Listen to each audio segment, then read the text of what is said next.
An argument sparking a shooting. The gunman claims self-defense and even cites the Trayvon Martin case.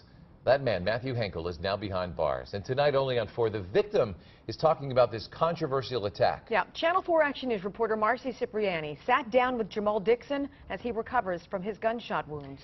This is where Jamal Dixon tells me he was shot, right next to his car, feet away from his home, by a man he says he didn't know, who was citing the controversial Florida case involving Trayvon Martin and George Zimmerman.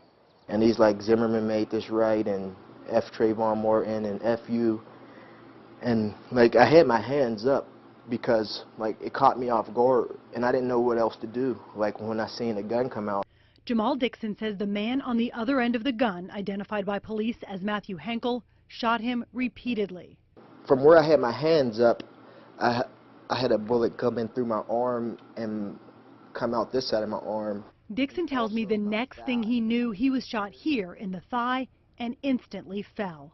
I actually crawled back here, and he was still shooting while I was crawling because one went in the house right there and one went in the house up there. So as I'm crawling back to get cover, he still was just firing. Dixon says he was hit 2 more times while on the ground. He spent 7 days in the hospital.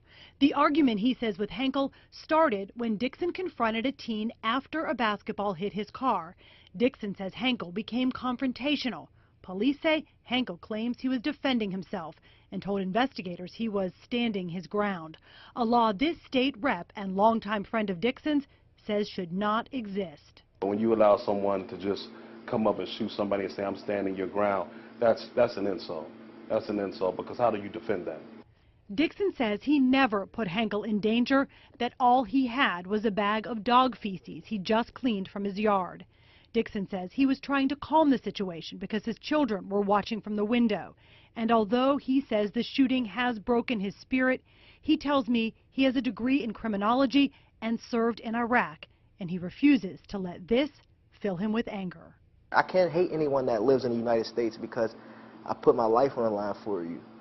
Despite those self-defense claims by Matthew Henkel, he does remain in the Allegheny County Jail, charged with aggravated assault. In Mount Oliver, Marcy Cipriani, Channel 4 Action News.